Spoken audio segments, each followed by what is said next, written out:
Pagi-pagi sekali, Su Tang berjalan perlahan memasuki kota Bamiyan. Ia berpakaian sangat biasa, seperti seorang prajurit pengembara yang agak sederhana. Pedang terbang di belakangnya terbungkus dalam pakaiannya, dan tak seorang pun dapat menemukan sesuatu yang aneh. Kota Bamiyan sama makmurnya dengan kota Hongye dan ukurannya pun serupa. Su Tang pertama kali menemukan hotel besar dan menghabiskan 2 jam membersihkan diri, mencukur jenggot, dan kembali menjadi pemuda yang sangat energik. Namun, kilatan liar di matanya tak kunjung sirna. Latihan di Yunsuais membuatnya semakin memberontak. Su Tang belajar dari pengalaman di kota Hongye dan tidak gegabah. Sebaliknya, ia memanggil pelayannya dan memintanya untuk membantu mencari orang yang berpengetahuan luas. Ada beberapa hal yang ingin ia tanyakan.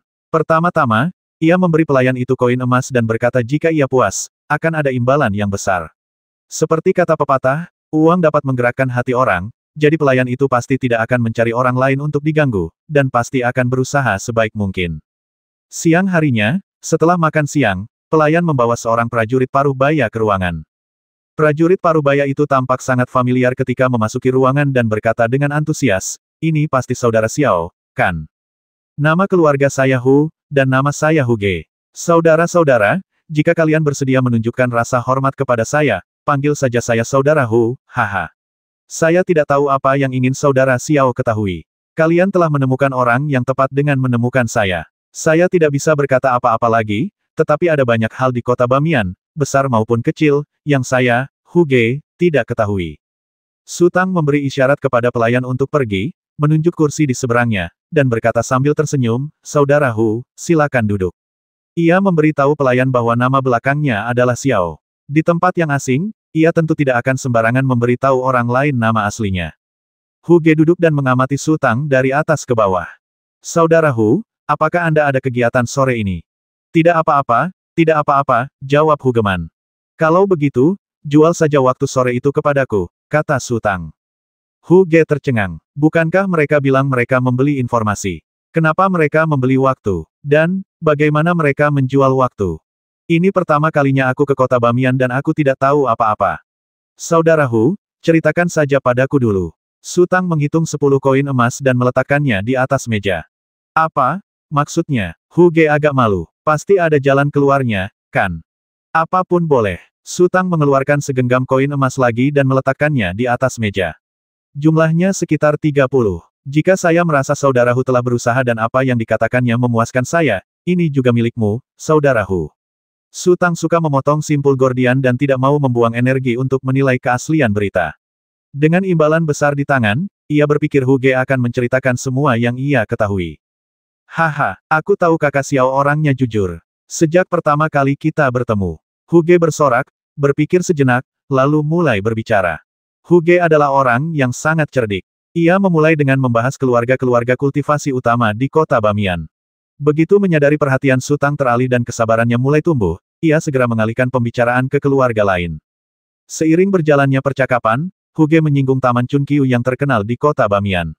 Su Tang berbicara untuk pertama kalinya, mengajukan sebuah pertanyaan. Hu Ge tiba-tiba menyadari bahwa karena Xiao ini ingin mencari nafkah di kota Bamiyan, ia harus memahami Taman Chunqiu. Jika ia secara tidak sengaja menyinggung Grandmaster dan kepala sekolah Taman Chunqiu, ia akan berada dalam kesulitan besar. Setelah menemukan inti permasalahan, Hu Ge pun membuka diri sepenuhnya. Ia berbicara dengan sangat rinci. Kepala sekolah Taman Chunqiu bernama Ouyang Mian, dan kepala sekolahnya bernama Ouyang Zhenzhen, keduanya kakak beradik. Pria tua itu bernama Ouyang Guangyi, yang baru pensiun 2 tahun lalu, dan kakak beradik itu mengambil alih Taman Chunqiu. Biasanya, pembagian kerja dalam anisasi semacam itu sangat ketat. Pemimpin bertanggung jawab untuk memahami arah dan menangani kekuatan lain. Pemimpin bertanggung jawab atas semua tugas lain untuk memastikan kelancaran operasional anisasi. Namun, Taman Chunqiu sedikit berbeda. Ouyang Mian bertanggung jawab atas segalanya. Ouyang Zhenzhen tidak suka mengurusi urusan pribadi. Ia lebih suka memimpin para prajurit pengembara ke Yunsuais untuk berpetualang. Ini mencuri pekerjaan para pejuang pengembara lainnya, tetapi dengan saudara laki-lakinya yang melindunginya dan orang tuanya masih hidup, tidak ada seorang pun yang berani mengatakan hal buruk tentangnya. Namun, dalam beberapa tahun terakhir, tim yang dibentuk oleh Ouyang Zhenzhen memiliki beberapa masalah dengan Langtu.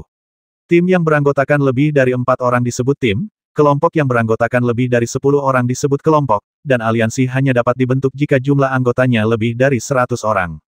Langtu tidak hanya membentuk aliansi sejak lama, tetapi juga aliansi yang sangat besar. Hubungan antara Taman Chunkyu dan Langtu semakin memburuk. Sebenarnya, kelompok prajurit pengembara yang terbentuk secara spontan ini seharusnya berada di bawah kendali Taman Chunkyu, tetapi seiring perkembangan dan pertumbuhan Langtu, mereka telah lama berada di luar kendali Taman Chunkyu.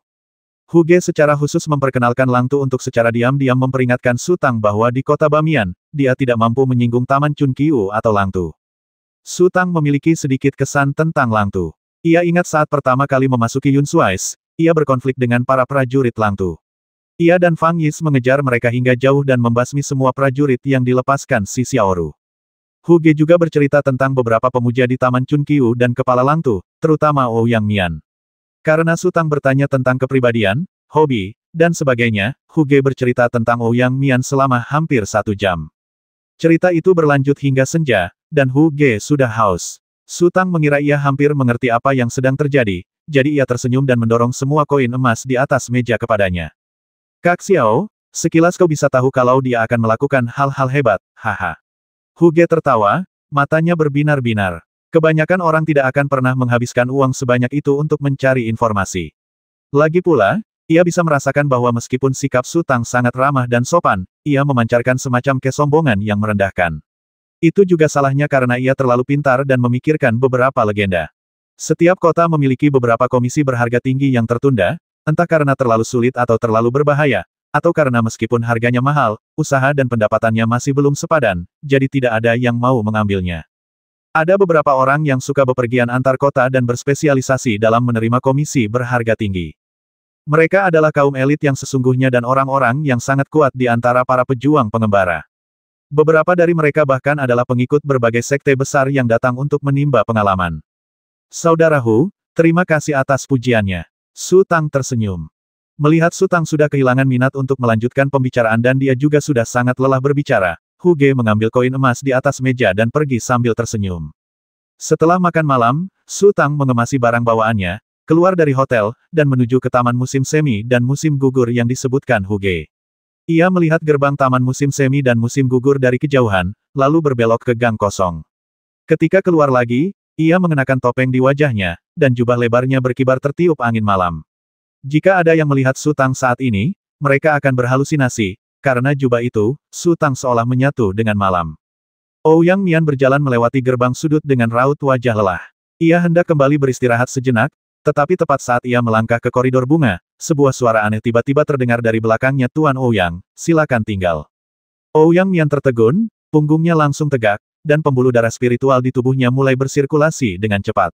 Kemudian, ia berbalik sedikit demi sedikit dan melihat ke arah asal suara itu. Ada bayangan gelap di antara bunga-bunga. Dalam cahaya remang bulan sabit, samar-samar ia bisa melihat pantulan logam di wajah bayangan itu, seolah-olah ia sedang memakai topeng. Suara gesekan rumput terdengar dari mana-mana. Para prajurit yang bertugas di Taman Chunkyu mendengar keributan itu dan berkumpul. Ouyang Mian merasa sedikit lega. Meskipun ia sudah menjadi petarung tingkat tinggi dan orang biasa tidak bisa menjadi ancaman baginya, orang yang berani menyelinap ke Taman Chunkyu sendirian pasti memiliki dukungannya sendiri, jadi ia harus lebih berhati-hati. Siapa kau? Masuk tanpa menyapa, bukankah itu agak kasar? Tanya Ouyang Mian perlahan. Aku punya urusan bisnis dan ingin membicarakannya dengan Tuan Ouyang, bisik bayangan hitam itu. Kalau mau daftar komisi, silakan ke depan, kata Ouyang Mian, aku ada urusan lain, jadi aku tidak akan menemanimu. Mereka tidak bisa mengambil keputusan. Bayangan itu berkata, aku suka keterus-terangan, jadi aku datang kepadamu. Ada sekitar selusin prajurit yang membentuk lingkaran, menjebak Su Tang di tengah. Ouyang Mian akhirnya benar-benar rileks saat ini, mengerutkan kening dan bertanya, ada urusan apa?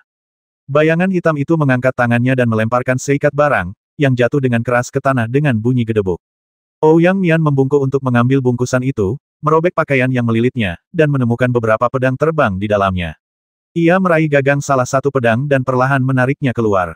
Bila pedang terbang itu memancarkan cahaya terang, Ouyang Mian tertegun sejenak, lalu ia kembali menyarungkan pedangnya.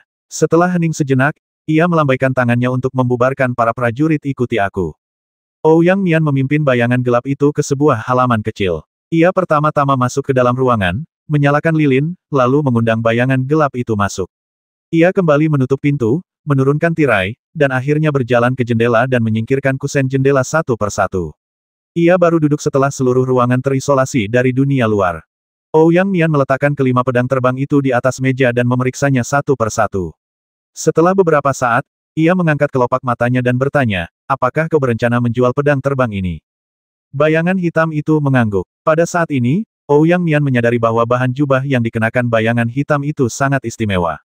Jubah itu tampak seperti terkondensasi dari udara, dan mengembang serta menyusut berulang kali seiring napas bayangan hitam itu. Tidak buruk. Bayangan gelap itu mengangguk. Tidak ada rahasia spiritual, kan? Tanya Ouyang Mian lagi. Tuan Ouyang benar-benar pandai bercanda, kata bayangan hitam itu. Pedang terbang ini jelas merupakan senjata spiritual yang hanya bisa digunakan oleh para master. Untuk menguasai kemampuan mereka, seseorang harus memiliki teknik spiritual yang sesuai. Namun, tak seorang pun akan membawa teknik bertarung dan spiritual mereka, bahkan dalam bentuk tertulis. Mengulang-ulangnya ribuan kali akan membuatnya mustahil untuk dilupakan. Biasanya, teknik bertarung dan spiritual hanya dicatat ketika seseorang tahu hidupnya akan segera berakhir dan ingin mewariskannya kepada putra, keponakan, atau muridnya. Tanpa rahasia spiritual, nilai pedang terbang ini akan sangat berkurang. Ouyang Mian berkata dengan tenang, aku akan memberimu 5.000 koin emas untuk setiap pedang terbang. 1 untuk 20.000, 5 untuk 100.000, kata sosok bayangan itu. Tuan Ouyang seharusnya bisa melihat bahwa pedang terbang ini dipenuhi energi spiritual yang luar biasa kaya. Pedang-pedang ini pasti telah ditempa oleh para Grandmaster setidaknya selama 20 tahun, dan kondisinya masih sangat baik. Senjata spiritual seperti ini sulit didapat. Selama Tuan Ouyang bisa menemukan orang yang tepat, mendapatkan tambahan 20 atau 30.000 untuk setiap pedang terbang tidak akan menjadi masalah sama sekali. Ouyang Mian terdiam. Pihak lain benar. Senjata spiritual itu akan semakin kuat seiring pemiliknya menempanya dalam waktu yang lama. Poin yang lebih penting adalah tidak ada pedang terbang yang rusak. Ketika seorang ahli tingkat master berada dalam situasi hidup dan mati, ia pasti akan bertarung dengan sekuat tenaga. Sekalipun ia berhasil dibasmi pada akhirnya, senjata spiritual yang ia rebut seringkali akan hancur dan pangkemping.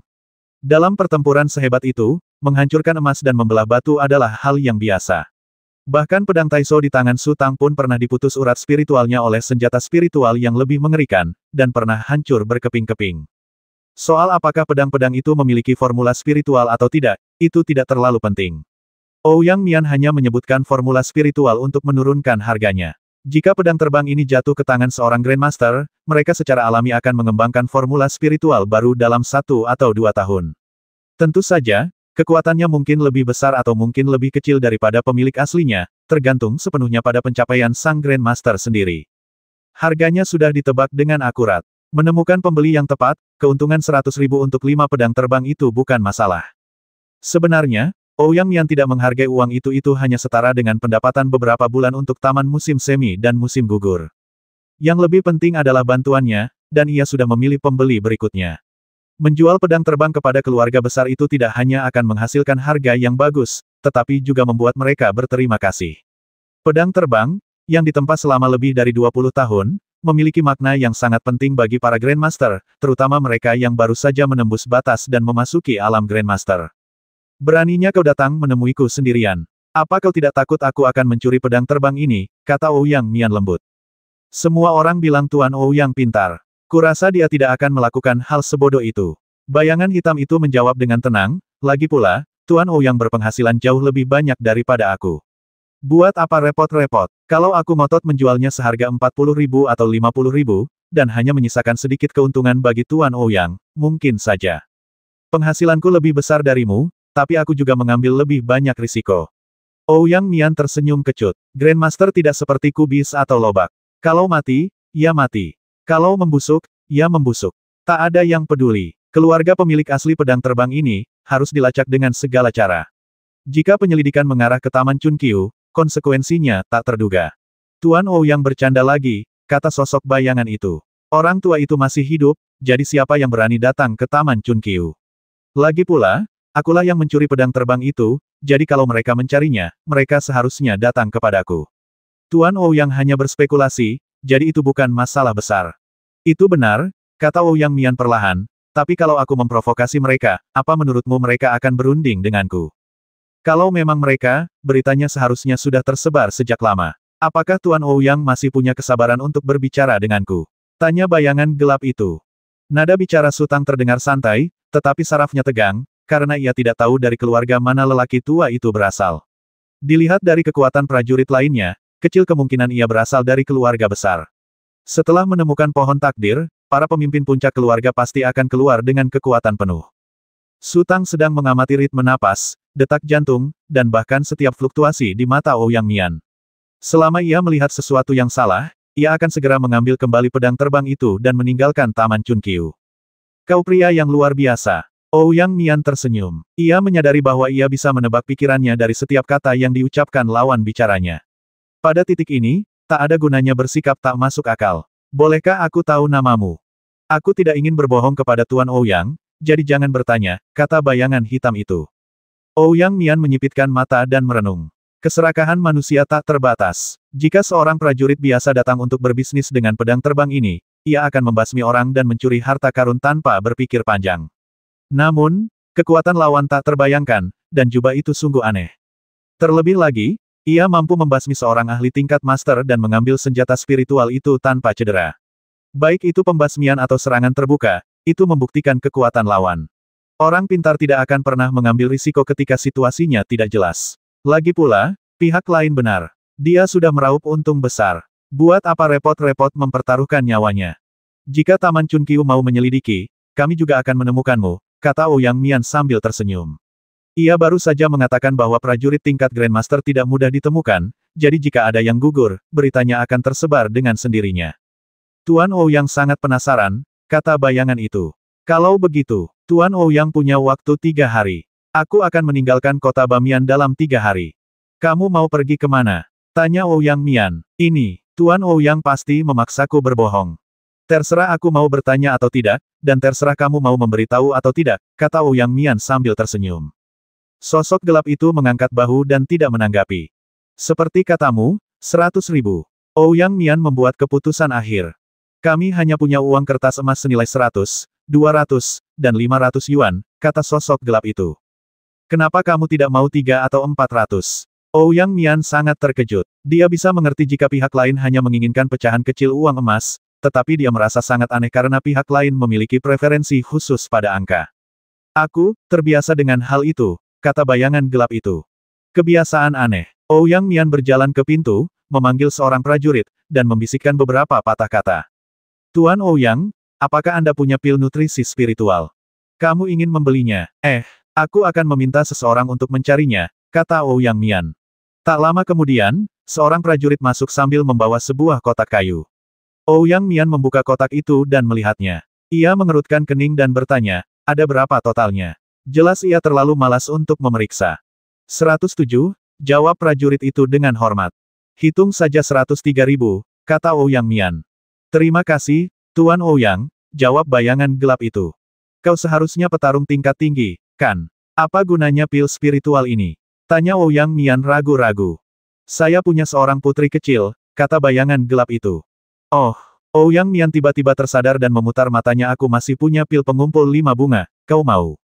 Jika pil Peiling adalah ramuan peningkat yang wajib dimiliki para petarung, maka pil pengumpul 5 bunga adalah tonik andalan para petarung.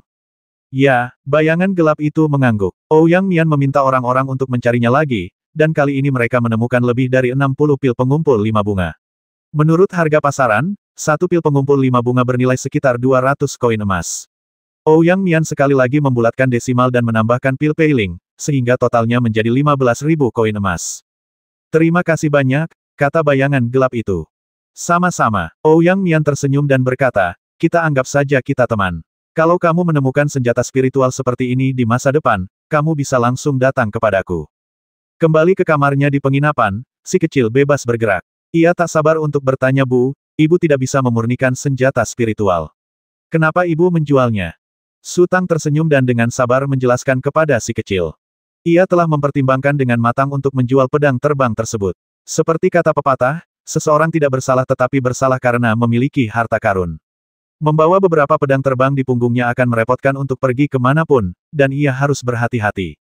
Jika harta karun itu terbongkar, ia mungkin dalam bahaya. Akan lebih baik menjualnya untuk mendapatkan uang dan membeli ramuan dalam jumlah besar. Mengenai pemurniannya, meskipun ia telah membuka lubang spiritual ketiga, ia belum pernah mampu memurnikan jiwa karena lubang spiritual ketiga diperuntukkan bagi pedang Dazeng. Namun, Energi spiritual yang terkandung dalam pedang Dazeng terlalu kuat, dan pemurniannya akan memakan waktu lama, bahkan mungkin berhari-hari. Duduk diam di Danau Yunsui selama beberapa hari sama saja dengan mencari kematian. Ia tidak punya kesempatan. Lubang spiritual pertama berisi busur tangisan malam. Ia sudah terbiasa menggunakan kemampuan serangan jarak jauh busur tangisan malam dalam pertempuran, dan ia juga memiliki seni bela diri dan teknik bertarung yang lengkap, sehingga mustahil baginya untuk menggabungkan busur tangisan malam. Lubang spiritual kedua berisi topeng tanpa nama. Seiring bertambahnya level topeng itu, ia merasakan firasat yang tak terjelaskan bahwa topeng itu memiliki kekuatan tak terbatas, bahkan jauh di atas pedang Taiso. Kini ia tak bisa memberikan banyak bantuan karena ia tak cukup kuat atau belum menemukan triknya.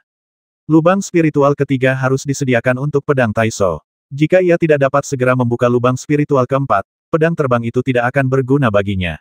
Ia belum mendapatkan rahasia spiritual dan tidak dapat mengendalikan pedang terbang tersebut, jadi membawanya kemana-mana sepanjang hari akan menjadi beban. Tentu saja, ketika Sutang menjelaskan kepada Xiao Budian, ia pasti akan menekankan niat baiknya. Pil spiritual yang diberikan si Xiaoru kepadanya telah lama dikonsumsi oleh Xiao Budian, dan kekuatan spiritual Xiao Budian belum pulih untuk waktu yang lama. Oleh karena itu, ia lebih suka tidak memurnikannya dan menukarnya dengan pil tersebut untuk memastikan pertumbuhan Xiao Budian yang sehat. Pikiran si kecil tidak cukup pintar untuk melihat niat jahat Sutang, dan dia begitu tersentuh hingga matanya berair. Namun, ketika tiba saatnya makan malam, sifat asli Sutang terungkap lagi. Pelayan hotel membawakan Sutang camilan tengah malam. Setelah menerima hadiah berlimpah dari Sutang di siang hari, sikapnya terhadap Sutang berubah drastis. Ia akan berusaha sebaik mungkin untuk menyelesaikan apapun yang diminta Sutang. Camilan tengah malam itu sangat kaya. Tidak hanya anggur dan daging, tetapi juga semangkuk kecil puding telur emas. Bagi Sutang, yang telah menderita di Yunsui selama lebih dari setengah tahun, aroma puding telur memiliki daya tarik yang kuat. Setelah pelayan pergi, Sutang menuangkan air bersih ke dalam sendok, lalu menghancurkan pil peiling yang baru dibeli dan menaburkannya di sendok. Mungkin, kebanyakan orang tua memiliki naluri yang sama. Jika mereka tidak menyiapkan makanan untuk anak-anak mereka terlebih dahulu, betapapun laparnya anak itu atau betapa lezatnya makanan di depannya, ia tidak akan tega mencicipinya sendiri. Si kecil berdiri di dekat baskom besi kecil, menatap penuh rasa ingin tahu ke arah puding telur di bawahnya. Ia belum pernah melihat yang seperti itu sebelumnya. Bu, ini enak, tanya si kecil. Kamu mungkin tidak akan terbiasa, kata Sutang sambil tersenyum. Menurutnya, Xiao Butian adalah seorang vegetarian sejati. Setiap kali ia menyentuh daging, baik dagingnya segar dan empuk maupun alot, ia akan merasa tidak enak. Bolehkah aku mencicipinya sedikit? Tanya si kecil. Cobalah, kata Sutang, lalu mengambil sepasang sumpit dan dengan hati-hati mengaduk air di sendok. Si kecil mendarat di atas puding telur, membungkuk untuk menggigitnya sedikit, mengecap bibirnya, dan berkata dengan gembira, Bu, ini lezat. Kamu bisa makan ini. Sutang sedikit terkejut kalau begitu makanlah lebih banyak. Setelah mendapat izin, si kecil senang dan menundukkan kepalanya untuk makan lagi. Tanpa diduga, Sutang punya ide buruk saat itu. Ia diam-diam mengangkat sendok lain dan mengetuk bagian belakang kepala si kecil dengan ringan. Si kecil terkejut dan tubuh bagian atasnya jatuh ke dalam puding telur, hanya menyisakan dua kaki dan setengah pasang sayap yang terbuka. Sutang tertawa terbahak-bahak, tertawa begitu keras hingga ia terjatuh ke belakang. Namun, setelah tertawa beberapa kali, ia tiba-tiba menyadari ada yang tidak beres, karena si kecil berdiri terbalik di dalam puding telur, tak bergerak, dan tampak pingsan. Sutang terkejut. Tubuh makhluk kecil itu jelas tidak selembut kelihatannya. Ia pernah ditelan ular piton unicorn sebelumnya, tetapi masih aman dan sehat. Ia bahkan tertidur di perut ular piton unicorn, yang membuat Sutang, yang telah bertarung dengan ular piton unicorn selama setengah hari, tertawa dan menangis. Bagaimana mungkin dia pingsan hanya karena pukulan biasa? Mungkinkah dia terbakar? Sutang mendekati baskom besi kecil itu untuk melihat isinya, lalu mengulurkan tangan untuk meraih sayap si kecil. Saat itu, si kecil tiba-tiba bergetar, dan puding telurnya terlempar keluar seperti bunga yang bertebaran. Sutang berdiri di sana, alis, hidung, pipi dan dagunya semuanya tertutupi puding telur, tampak sangat lucu. Si kecil terbang dan duduk di tepi baskom besi kecil, bersenandung dan menatap Sutang sambil tersenyum. Meskipun puding telurnya sangat berminyak, tubuhnya tetap bersih. Bentuknya yang istimewa mencegahnya terkontaminasi minyak, yang membuatnya jauh lebih baik daripada Sutang. Sutang duduk di sana sejenak, lalu berdiri dengan lesu dan berjalan ke samping, menyeka wajahnya dengan handuk. Anak kecil, keadaanmu makin memburuk, kata Sutang sambil merasa sedikit tertekan. Si kecil tampak lebih gembira, karena ia telah diajarkan bahwa dipanggil jahat adalah sebuah pujian. Oke, berhenti bikin masalah. Buang-buang makanan itu tidak baik, kata Su Tang. Inilah kekuatannya. Dia yang menentukan kapan perang akan dimulai dan berakhir. Mereka berdua, satu besar dan satu kecil, mulai makan. Semangkuk kecil puding telur segera dilahap. Su Tang menyentuh cairan obat di sendok dengan tangannya dan berkata, minumlah ini. Ya, si kecil itu terbang ke sendok dan mendarat. Ia setuju dengan sangat serius. Lagi pula, Su Tang baru saja memberinya pelajaran cuci otak. Semua pil itu diperoleh dengan susah payah dan diperoleh Su Tang dengan semangat pengorbanan diri. Setelah menghabiskan ramuan itu, si kecil masih sedikit tidak puas. Ia mendongak dan berteriak, Bu, aku ingin minum anggur. Dalam kesannya, setiap kali ia menghindari godaan Su Tang atau berhasil melancarkan serangan balik, Su Tang akan menjadi sangat murah hati dan mudah diajak bicara. Oke, kata Su Tang, lalu meraih gelas anggurnya dan menuangkan beberapa tetes ke sendok. Itu sudah cukup. Kalau lebih, si kecil bisa minum terlalu banyak dan jadi gila. Setelah menjilati sendok hingga bersih, si kecil berbaring dengan riang di atas meja, menatap Su Tang. Su Tang makan jauh lebih lambat daripadanya dan masih berjuang dengan paha ayam di tangannya. Saat ini, pikiran si kecil belum terbentuk sempurna dan matang. Ia hanya merasa hidup ini begitu indah dan bahagia. Bu, aku mau dengar cerita, teriak si kecil. Hebat, kata Su Tang sambil makan, dahulu kala, ada seorang pria bernama Raja Chu. Seseorang menghadiahinya seorang wanita cantik. Istrinya bernama Zheng Xiu. Andai ada pendidik ternama saat ini, pasti ia akan mengutuk perilaku Su Tang yang tidak pantas. Menceritakan kisah Han Feizi yang menggunakan pisau untuk membasmi seseorang kepada seorang anak itu keterlaluan. Anda ingin anak Anda menjadi seperti apa? Saat Su Tang membuka matanya, langit di luar sudah cerah. Kondisi di sini jauh lebih nyaman daripada di hutan. Begitu ia berbaring, ia enggan beranjak. Sudah lama Su Tang tak merasakan lagi rasanya berbaring di tempat tidur, merasakan kemalasan dari lubuk hatinya. Tak seorang pun tahu kemana perginya si kecil. Su Tang melihat sekeliling dan mendapati si kecil berdiri di atas meja, berpose di depan cermin bundar. Pasti ia merasa sangat cantik, kalau tidak, senyumnya tak akan secerah ini. Tepat saat Su Tang hendak berbicara, Little Bit kembali terbang ke atas toples anggur, dengan sisa setengah toples anggur di dalamnya. Ia selalu melakukan ini, menanamkan faktor-faktor menggoda satu demi satu di lingkungan sekitar Little Bit, untuk mengasah tekad dan pengendalian diri Little Bit. Selama ia berani bergerak, ia akan melakukan kesalahan dan harus menerima hukuman dari Su Tang. Si kecil mengendus dalam-dalam dan tampak agak mabuk. Namun, setelah jeda singkat, ia melebarkan sayapnya dan terbang kembali ke Su Tang, bertengger di dadanya, dan menyanyikan sesuatu. Su Tang sangat senang melihat si kecil begitu sadar diri. Saat itu, seseorang mengetuk pintu. Su Tang tertegun dan bertanya dengan keras, siapa itu? Ini aku, Hugo, jawab seseorang dari luar pintu. Kak Hu, tunggu sebentar, kata Su Tang, lalu duduk, merapikan diri sebentar, dan membasuh mukanya. Si kecil sudah merangkak ke tempat tidur. Su Tang berjalan mendekat dan membuka pintu. Hugo berdiri di luar, tersenyum dan berkata, Kakak Xiao, aku agak kasar. Kuharap aku tidak mengganggumu. Tidak apa-apa, saudara Hu, masuklah dan bicara, kata Su Tang. Keduanya duduk bergantian. Hugo berbasa-basi sebentar, hanya tentang cuaca dan kulit Su Tang yang cantik. Su Tang agak tidak sabar saudara Hu, ada yang ingin kau bicarakan denganku. Ekspresi Hugo berubah serius. Tanpa sadar ia melirik sekeliling dan merendahkan suaranya, saudara Xiao, ada yang ingin kubicarakan denganmu, tapi, jujur saja, terlepas dari keberhasilan atau kegagalan, tolong rahasiakan ini untukku, saudara Xiao. Jangan biarkan siapapun tahu, terutama orang-orang di Taman Chunqiu atau Langtu. Su Tang menjadi penasaran melakukan pekerjaan pribadi. Ini tidak bisa dikatakan pekerjaan pribadi, kata Hugo perlahan, sudah terdaftar di Chunqiu Garden, dan seseorang telah menerima komisinya, tapi, pengiriman sebenarnya adalah barang tersembunyi. Su Tang langsung kehilangan minat. Ternyata ia hanya mengantar barang. Hal serupa sering terjadi di Kabupaten Changshan. Untuk menghemat uang, karavan sengaja membeli barang bekas untuk dipalsukan, menurunkan harga komisi secara drastis, lalu mencampur barang asli dengan barang bekas tersebut. Namun, hanya karavan kecil yang bisa melakukan ini. Mereka memanfaatkan ketenangan pikiran, tetapi jika barang mereka dirampok, mereka akan mendapat masalah besar. Menurut aturan komisi, Paviliun Miaodao akan mengganti setengah dari nilai barang, dan para prajurit pengembara yang menerima komisi akan membayar setengahnya lagi. Pada saat itu, percuma saja bagi mereka untuk menyombongkan betapa berharganya barang mereka. Ekspresi Hugo rumit. Ia ingin mengatakan yang sebenarnya, tetapi ia tidak berani. Setelah ragu-ragu cukup lama, akhirnya ia menggertakkan gigi dan berkata, Saudara Xiao, sejujurnya, saat pertama kali kita bertemu, aku merasa kau adalah orang yang bisa melakukan hal-hal hebat, jadi aku datang kepadamu. Dan, aku tidak menyombongkan diri, tapi aku punya keahlian. Setiap kali aku menghadapi bahaya, aku selalu merasa sedikit tidak nyaman sebelumnya.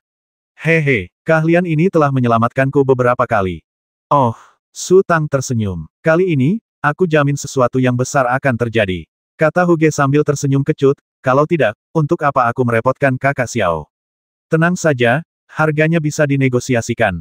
Bos di balik ini adalah sepupu jauhku, dan dia pasti bisa memberi kakak Xiao hadiah yang pantas.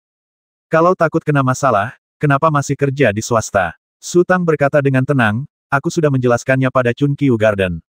Dengan perlindungan penuh mereka, siapa yang berani menyerangmu?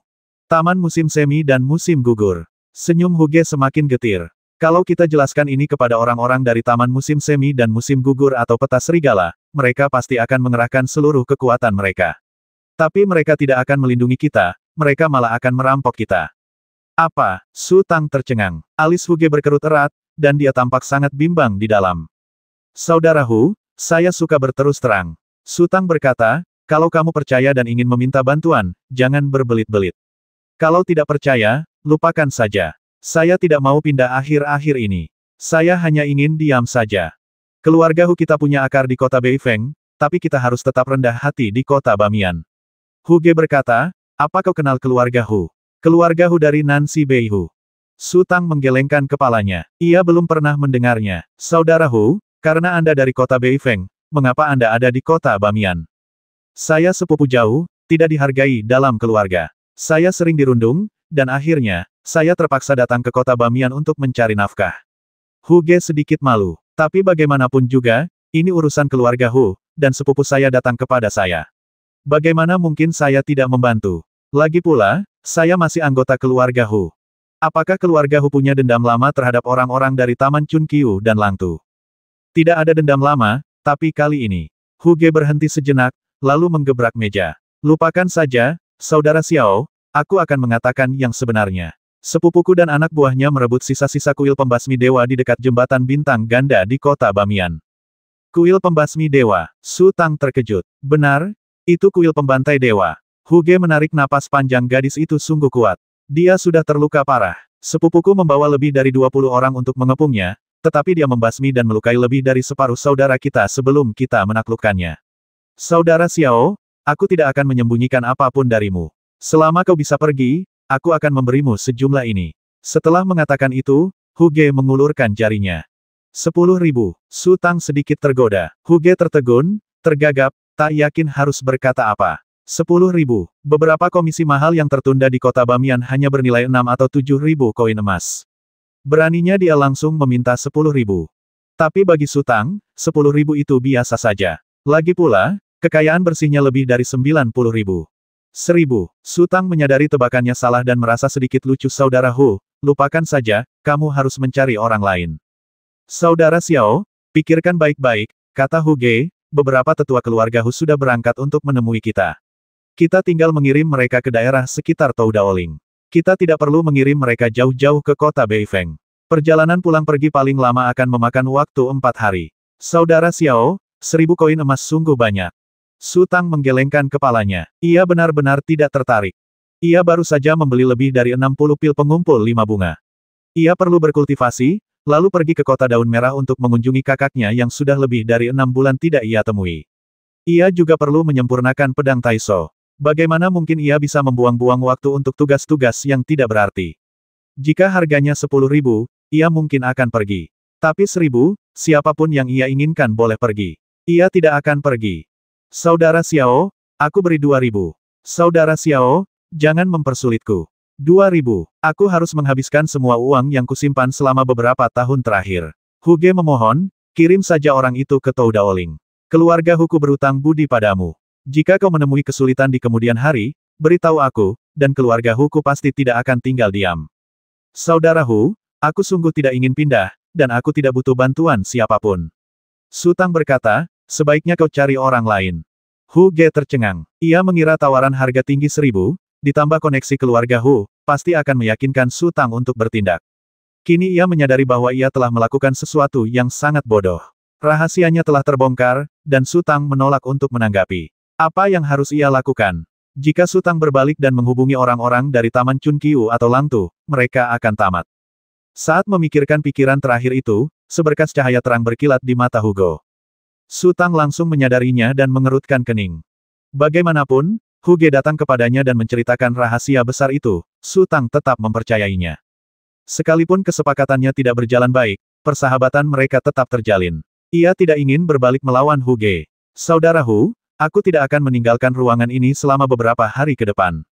Tenang saja, aku tidak tertarik pada sisa-sisa kuil Zushen, aku juga tidak ingin terlibat dalam perseteruan antara keluarga Humu, Taman Chunqiu, dan Langtu. Aku lupa apa yang baru saja kau katakan. Hugo tidak mengatakan apa-apa, matanya masih berkedip-kedip. Saudara Hu, jangan lakukan hal bodoh. Kata Su Tang ringan, dia sedikit tidak sabar. Baiklah, Saudara Xiao, Hugo tertawa datar, kalau begitu aku akan memberimu 10.000. 10.000, kau tidak akan menolak lagi, kan? Saudara Hu, apa kau menganggapku bodoh? Nada bicara Su Tang berubah dingin. Kesan baiknya terhadap Hugo dan rasa bersalah yang ia rasakan lenyap sepenuhnya. Ketika ia menawar beberapa ribu, Hugo masih tulus. Sekarang ia tiba-tiba melonjak menjadi 10.000, yang sungguh membodohinya. Saat ia mengirim orang itu ke Tou Daoling dan bertemu kembali dengan para tetua keluarga Hu, hidup dan matinya akan sepenuhnya berada di tangan orang lain. Terlebih lagi, dilihat dari perubahan suasana hati Hugo, ia jelas telah mengembangkan niat jahat.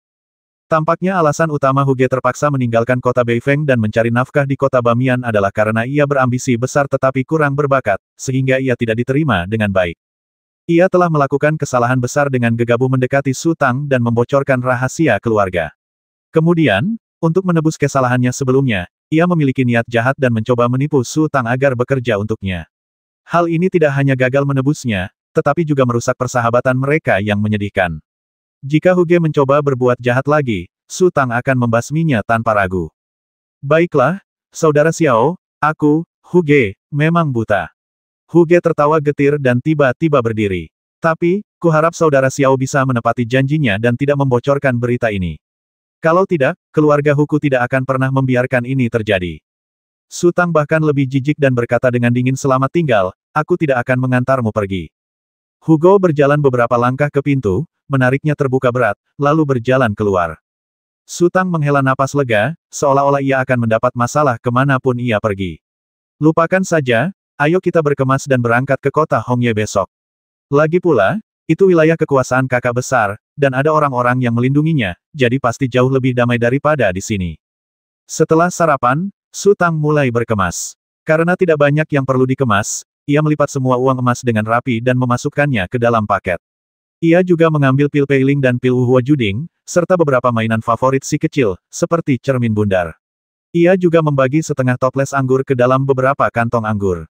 Setelah hampir selesai berkemas, Su Tang merasa sedikit bosan. Ia membuka jendela dan melihat ke kejauhan. Secara kebetulan, ia melihat sebuah kavaleri menuju ke arah ini. Hugo, yang telah berpisah dengan sedih 1 jam yang lalu, juga berada di dalam kavaleri tersebut. Su Tang tertegun sejenak, lalu ia mengerti. Agar berita itu tidak bocor, Hugo tentu saja harus membujuk sepupunya untuk segera berangkat. Ketika Su Tang melihat Hugo, Hugo juga melihat Su Tang di dekat jendela. Tatapan permusuhan terpancar di matanya, lalu ia membisikkan sesuatu kepada prajurit Parubaya di sampingnya. Prajurit Parubaya itu juga menatap ke arah Su Tang, dan tatapannya pun sama tidak ramahnya. Prajurit setengah baya itu mengucapkan beberapa patah kata kepada Hugo, dan Hugo tersenyum berulang kali, seolah meminta maaf. Tak lama kemudian, Hu bersaudara berjalan lewat dari jalan di bawah. Ada sebuah kereta kuda di tengah konvoi. Ketika kereta kuda itu lewat, pintu kereta kuda tiba-tiba terbuka. Seorang perempuan dengan rambut acak-acakan, pakaian acak-acakan, dan tubuh berlumuran darah berjuang keras untuk keluar dari kereta kuda. Tangan perempuan itu diikat ke belakang dan mulutnya disumpal, tetapi itu bukan bagian terburuknya. Rok kasa di kakinya robek dan betisnya terlihat terpaku di palang kayu.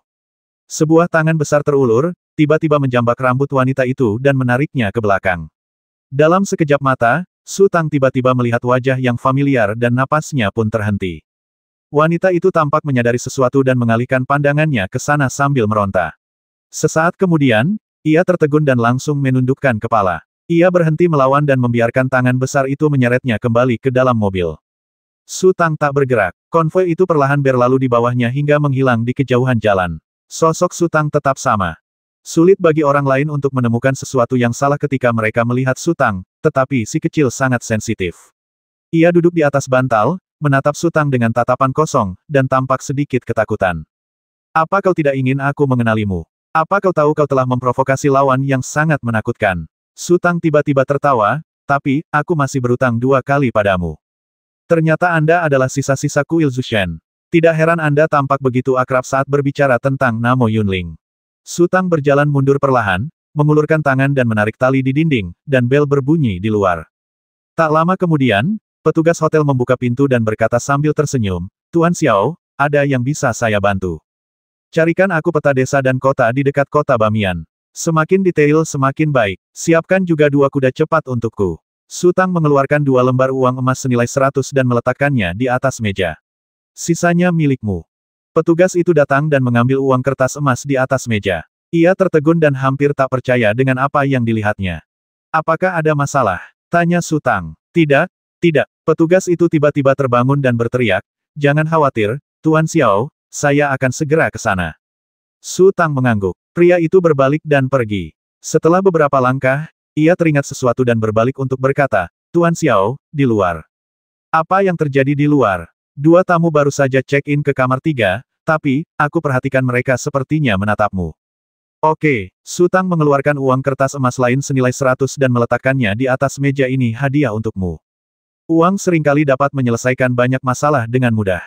Pria itu begitu bahagia hingga hampir pingsan. Ia harus menemukan peta yang paling detail dan kuda terbaik, kalau tidak, ia akan menyesali hadiah berlimpah dari Tuan Xiao yang selalu ia berikan. Setelah pelayan itu pergi, Su Tang duduk di kamar selama lebih dari 1 jam sebelum perlahan keluar. Si kecil sudah meringkuk di pelukan Su Tang dengan patuh. Ia tahu bahwa ibu sedang sangat marah sekarang dan jelas bukan saatnya untuk bersikap genit dan bermain-main. Saat keluar dari ruangan, saya melihat 2 pria bertubuh besar berdiri di ujung koridor.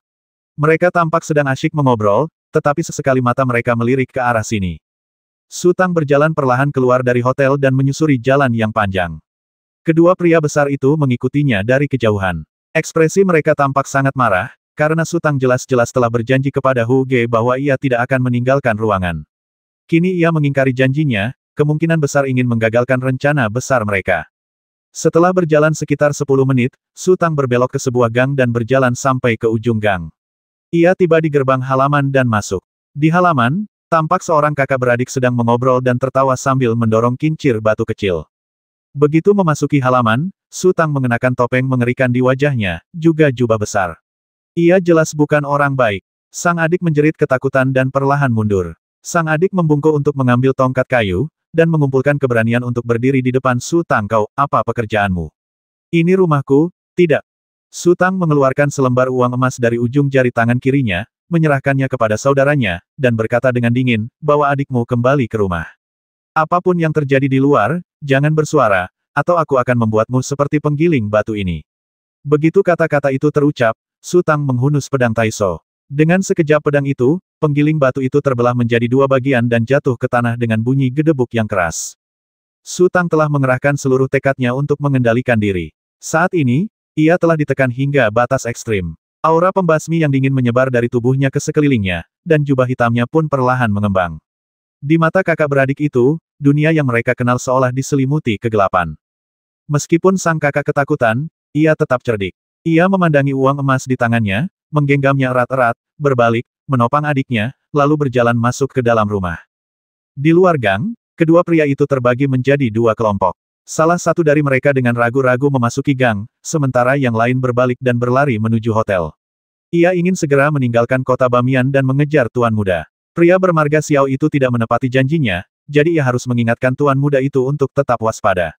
Pria yang menyelinap ke gang itu berjalan dan berhenti berkali-kali, akhirnya tiba di luar halaman. Ia diam-diam memanjat dinding dan melihat ke dalam. Tiba-tiba, sebuah tangan terulur, mencengkeram kerahnya, dan menariknya ke atas dinding. Pria besar itu terkejut dan mengulurkan tangan untuk menyentuh belati di pinggangnya. Pria itu bereaksi sangat cepat dan mengetuk pergelangan tangannya pelan dengan sesuatu. Ia bahkan bisa mendengar suara tulang pergelangan tangannya patah, lalu ia menjerit. Aku ingin tahu sesuatu, mengerti? Sebuah suara berkata dengan dingin, jawab saja apapun yang kutanyakan. Otang pembawa sial kau. Pria besar itu membuka mulut untuk mengumpat, tetapi tiba-tiba merasakan sesuatu yang keras menghantam kakinya, dan itu mengenainya beberapa kali, setiap hantaman membuatnya merasakan sakit yang menyayat hati. Ketika hantaman itu berakhir, ia mendapati kakinya telah sepenuhnya cacat. Hampir selesai. Sutang merobek kain dari tangan pria besar itu dan perlahan menyeka darah dari tangannya. Pria besar itu ambruk lemas di tanah, sekarat. Tulang rusuk kirinya terpotong, memperlihatkan deretan tulang rusuk yang berdarah. Sutang mempelajari metode penyiksaan dari Xiao Buhui. Menurut Xiao Buhui, menyiksa tulang manusia jauh lebih efektif daripada menyiksa otot, dan sensitivitas tulang rusuk jauh lebih tinggi daripada tulang jari tangan dan kaki. Xiao Buhui juga secara spesifik merangkum bahwa jika tulang rusuk diremukkan perlahan dalam waktu 5 menit, sebagian besar korban akan mengalami inkontinensia akibat rasa sakit. Jika tulang rusuk lainnya diremukkan, napas korban bisa terhenti. Jika 3 tulang rusuk diremukkan, Xiao Buhui belum pernah bertemu orang yang mampu bertahan sejauh ini, jadi ia tidak punya cara untuk merangkumnya. Xiao Buhui memang cabul, tetapi Sutang selalu menganggapnya orang biasa. Ia bertanya tentang hal ini hanya karena penasaran. Saat itu, ia tidak pernah menyangka suatu hari nanti ia akan melakukan apa yang dikatakan Xiao Buhui, dan melakukannya dengan begitu tenang. Adik perempuannya di ruangan itu pingsan karena ketakutan, dan wajah adiknya membiru dan hampir muntah. Baginya, punggung Sutang yang terbungkus jubah tampak seperti ibel di bumi. Sekembalinya ke penginapan, pelayan sudah menyiapkan semua yang diinginkan Sutang. Sutang mengeluarkan paket dari kamar, membuka peta dan melihatnya, lalu menyimpannya, menunggang kuda, dan memacu kudanya menuju gerbang kota. Terdapat sebuah kota kecil 50 mil di luar gerbang timur kota Bamiyan. Di kota ini terdapat banyak kedai teh, restoran, penginapan, dan desa Ji, yang khusus digunakan para pedagang keliling untuk beristirahat dan bersenang-senang. Hari sudah lewat tengah hari dan para pedagang yang singgah untuk beristirahat telah pergi. Kota itu tampak agak sepi. Namun, ada sebuah karavan besar yang tidak pergi. Pemilik karavan tersebut adalah teman lama garnisun setempat dan mereka mengobrol dengan gembira, jadi wajar saja mereka tidak keberatan tinggal selama 1 atau 2 hari. Seekor kuda cepat datang dari arah Bamianceng dan berhenti di samping sebuah kedai teh. Seorang pria bertubuh besar melompat dari kudanya dan berteriak, "Bos, saya mau 2 panekuk dan sepoci teh." "Cepat, cepat. Saya datang," jawab pemilik kedai teh itu cepat. Di dalam restoran, pemilik karavan melirik ke bawah, lalu berbalik untuk mengobrol dengan temannya. Ia seorang pria tua, dan penjaga kota di seberangnya kira-kira seusia. Seiring bertambahnya usia, seseorang menjadi lebih dekat dengan teman-temannya bertemu teman lama bagaikan mengobrol dan mendesah tanpa henti. "Bos, lihat ke sana," seru seorang penjaga. Bos karavan itu melihat ke arah yang ditunjuk penjaga, dan matanya tiba-tiba membeku. Di cakrawala yang jauh, seorang kesatria muncul dan berlari kencang ke arahnya. Topeng mengerikan itu memancarkan cahaya dingin di bawah sinar matahari. Jubah yang dikenakan sang ksatria sangat aneh, panjangnya puluhan meter dan lebarnya puluhan meter. Karena tarikan angin kencang, jubah itu terus bergulung, dan area yang ditutupi jubah itu tampak semakin luas. Ksatria itu bagaikan komet hitam yang tak terhentikan, dan ekornya yang bergulung dan menderu tampak mengandung kegelapan tak berujung. Penjaga tua itu menyadari ada yang tidak beres dengan ekspresi temannya dan segera menoleh. Ketika melihat kesatria itu berlari ke arahnya, ia pun tertegun. Mereka berpengalaman dan telah melihat banyak sekali orang kuat, termasuk para master, tetapi mereka belum pernah melihat siapapun yang dapat memancarkan aura pembasmi yang begitu menakjubkan. Ia hanya seorang diri yang berlari kencang, tetapi ia membawa serta momentum ribuan kuda yang berlari kencang, dan tekanan berat yang tak dapat dijelaskan menimpanya. Pria besar di kedai teh itu sedang terburu-buru. Ia menghabiskan teh di teko beberapa teguk, memasukkan roti kukus ke mulutnya, lalu berbalik dan berjalan keluar. Pemilik kedai teh buru-buru mengikutinya keluar untuk meminta uang untuk teh dan roti kukusnya. Pria besar itu sedikit tidak sabar dan merogoh sakunya untuk mengeluarkan segenggam koin tembaga. Pada saat ini, jeritan yang menggetarkan hati tiba-tiba menembus langit dan bumi. Pria besar itu ingin berbalik untuk melihat apa yang terjadi, tetapi begitu ia bergerak, tubuhnya meledak. Bukan hanya dirinya, tetapi juga kuda di depannya terbelah menjadi 2 bagian. Pemilik kedai teh masih mengulurkan tangannya untuk meminta uang, dan berlumuran darah. Ia berteriak ketakutan dan merangkak kembali ke dalam kedai. Beberapa penjaga di restoran langsung mencabut senjata mereka, dan pemilik karavan tiba-tiba berteriak, "Singkirkan mereka. Ini bukan urusan kami." Para penjaga saling berpandangan dan meletakkan kembali senjata mereka. Sang ksatria telah memacu kudanya memasuki kota dan terus berjalan menyusuri jalan. Ketika ia melewati tubuh pria besar itu, ia bahkan tidak memandangnya, seolah-olah kematian pria itu tidak ada hubungannya dengan dirinya. Saat itu, orang-orang di kedai melihat dengan jelas bahwa bahan jubah ksatria itu benar-benar mengalir. Sebelum memasuki kota, jubah itu lebarnya hampir puluhan meter, tetapi setelah memasuki kota, jubah itu menyusut menjadi garis lurus, persis sama panjangnya dengan jalan. Saat ksatria itu berlari, jubah panjang itu terus bergesekan dan bertabrakan dengan sisi-sisi jalan, menimbulkan suara gemerisik dan menerbangkan pecahan-pecahan pasir dan batu. Ini keterlaluan. Beraninya dia membasmi orang di siang bolong. Aku harus turun dan berdebat dengannya, kata penjaga tua itu perlahan, lalu berdiri. Ayolah, Lao Zhao, kenapa kau berpura-pura? Saat kau turun, mereka pasti sudah kabur dari kota. Bos karavan itu terkekeh pelan. Mata penjaga tua itu berkedip, dan tiba-tiba dia bertanya, apa yang kau pikirkan? Bagaimana denganmu? Apa yang sudah kau pikirkan? Tanya bos karavan itu balik.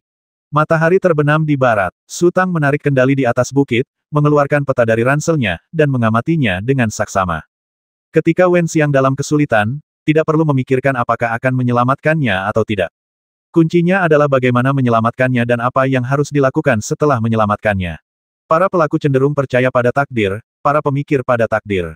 Ketika mereka berpisah di Kabupaten Changshan, Su Tang menuntut agar tidak ada yang mengungkapkan keberadaan mereka untuk menghindari melibatkan semua orang jika satu orang ditangkap. Di seberang hamparan tanah yang luas, masing-masing menempuh jalannya sendiri, peluang mereka untuk bertemu lagi praktis nol, dan kalaupun bertemu, kemungkinan besar mereka sudah tua dan rapuh. Namun, hanya setengah tahun kemudian, ia bertemu Wen Xiang lagi, dan Wen Xiang sedang dalam kesulitan. Bukankah ini takdir? Lagi pula, memang tidak banyak teman yang bisa dipercaya dan dipercayai Su Tang untuk mencurahkan isi hatinya, jadi menyelamatkannya atau tidak bukanlah masalah sama sekali. Su Tang membuat keputusan tanpa ragu. Tentu saja, Su Tang tidak akan kehilangan akal sehatnya. Jika para tetua keluarga Hu sudah bersatu kembali dengan konvoi, betapapun sakit dan tak tertahankannya hatinya, ia akan menyerah. Menyelamatkan orang dan dikubur bersama mereka adalah dua hal yang sangat berbeda. Ia akan mengertakkan gigi dan tetap hidup, lalu suatu hari, ia akan menghancurkan seluruh keluarga Hu. Si di selatan dan Hu di utara. Si seharusnya adalah keluarga Si dari kota Hongye. Dengan kata lain, kekuatan keluarga Hu sebanding dengan keluarga Si. Namun, kekuatan para prajurit dalam karavan seharusnya sangat terbatas. Hal ini mudah dipahami. Setiap kota memiliki pasukan lokalnya sendiri yang mapan, dan mereka tidak akan pernah membiarkan pasukan luar menyerbu. Masuknya sejumlah besar prajurit elit tidak diragukan lagi merupakan provokasi. Oleh karena itu, Hu Ge telah meminta bantuan Su Tang, dan titik pertemuan ditetapkan di Toudaoling. Di satu sisi, mereka ingin mengirim Wen Xiang pergi sesegera mungkin untuk mencegah berita bocor, dan di sisi lain, para tetua keluarga Hu tidak bisa terlalu dekat dengan kota Bamian, karena hal itu pasti akan membuat pasukan lokal waspada. Menyelamatkan Wen Xiang relatif mudah, tetapi melarikan diri dari kejaran para tetua keluarga Hu jauh lebih sulit daripada sebelumnya. Lagi pula, ini bukan skenario terburuk. Jika keluarga Hu tidak dapat menemukan Wen Xiang, mereka akan membocorkan berita tentang Wen Xiang kepada Bamian Cheng dan berusaha mendapatkan bantuan dari pasukan setempat. Mereka lebih suka semua orang membagi uang secara merata dan mencoba menangkap Wen Xiang. Dengan cara ini, mereka akan memasang jaring dan peluang untuk melarikan diri akan sangat kecil. Su Tang suka merencanakan sebelum bertindak. Ia telah mempertimbangkan berbagai kemungkinan. Prospeknya tidak terlalu optimis. Meskipun semakin ia berpikir, semakin besar tekanannya, itu lebih baik daripada kehilangan nyawanya secara bodoh. Su Tang perlahan menyimpan petanya, lalu memacu kudanya menuruni bukit dengan kecepatan penuh. Sebuah jembatan batu muncul di depan mereka. Dari peta, nama jembatan itu adalah Dasi Kiau, dan sungai di bawahnya bernama Sungai Hijau. Setelah menyeberangi jembatan dan berjalan menembus hutan lebat, mereka tiba di kota Yiren. Konon, kota Yiren terkenal akan keindahannya, dan banyak selir beberapa petinggi di kota Bamian berasal dari kota Yiren. Su Tang tidak berminat untuk memverifikasi keaslian rumor tersebut, jadi ia menarik kendali setelah menyeberangi jembatan. Kebetulan pula, di atas batu di ujung jembatan, terdapat beberapa pria besar berpakaian prajurit yang sedang duduk. Ketika mereka melihat Su Tang tiba-tiba berhenti, mereka semua menundukkan kepala dan tak berani menatap Su Tang. Bukan hanya karena aura pembasmi yang dipancarkan Su Tang, tetapi juga karena jubahnya yang hampir menutupi seluruh permukaan sungai, mengembun ke arah Su Tang seperti tirai hitam. Bagi mereka, pemandangan ini terlalu aneh, dan wajar saja jika mereka menilai bahwa seorang prajurit dengan senjata spiritual yang luar biasa seperti itu jelas bukan seseorang yang mampu mereka singgung. Saudara-saudara, apakah kalian ingin menghasilkan uang? Tanya Su Tang perlahan. Para prajurit saling bertukar pandang, lalu seorang pria besar dengan banyak bopeng tersenyum dan berkata, tentu saja kami ingin menghasilkan uang, tapi... Tuan, apa yang Anda butuhkan dari kami?